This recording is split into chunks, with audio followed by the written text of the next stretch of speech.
ഈ ചർച്ചയിലേക്ക് പോകും മുമ്പ് ഇന്ന് കോടതി ഇതുമായി ബന്ധപ്പെട്ട് ഈ ചർച്ചയുടെ കൂടി ഒരു ഒരു ഒരു സഹായത്തിന് വേണ്ടി കോടതി പ്രതികൾക്കുമേൽ വിധിച്ച ശിക്ഷയുടെ വിശദാംശങ്ങൾ ചുരുക്കത്തിൽ വളരെ പ്രധാനപ്പെട്ട പോയിന്റ് എന്തൊക്കെയാണ് ഈ ചർച്ചയ്ക്കായി വരേണ്ടത്, പരിശോധിക്കേണ്ടത്?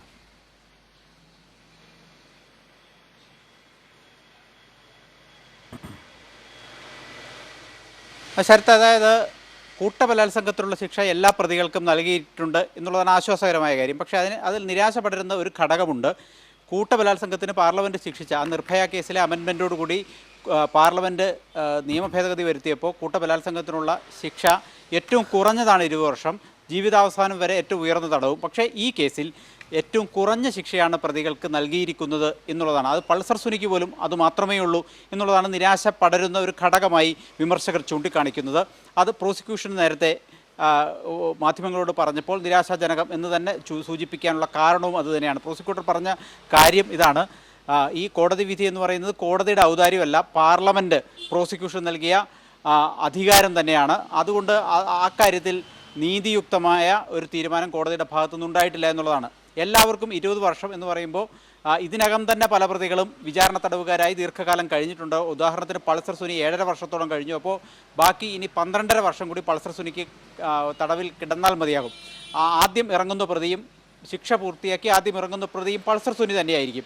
ഒപ്പം പിഴ ശിക്ഷയുമുണ്ട് എന്നുള്ളത് വസ്തുതയാണ്. 3.25 ലക്ഷം രൂപയാണ് പൾസർ സുനിക്ക്.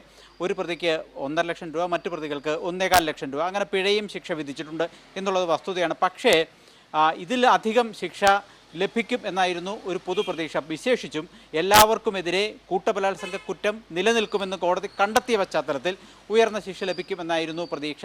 അതുണ്ടായില്ല എന്നുള്ള നിരാശ പ്രോസിക്യൂഷന് ഉണ്ട്. ഈ വിഷയത്തിൽ പ്രതികരിച്ച എല്ലാവർക്കുമുണ്ട്. പ്രോസിക്യൂഷൻ പറഞ്ഞത് ഇതിൽ അപ്പീൽ പോകാനുള്ള സാധ്യത സർക്കാരുമായി ചർച്ച ചെയ്യും എന്നുള്ളതാണ്. ഇന്ന് കോടതി ശിക്ഷ വിധിച്ച് പ്രതികൾ പുറത്തേക്ക് പോയതിനു ശേഷം പ്രതിഭാഗം പറഞ്ഞത് ഈ പൾസർ സുനി ഒഴികെയുള്ള പ്രതികളുടെ കാര്യത്തിൽ ഇത്തരം ഒരു ശിക്ഷയ്ക്ക് അവസരമുണ്ടായിരുന്നില്ല.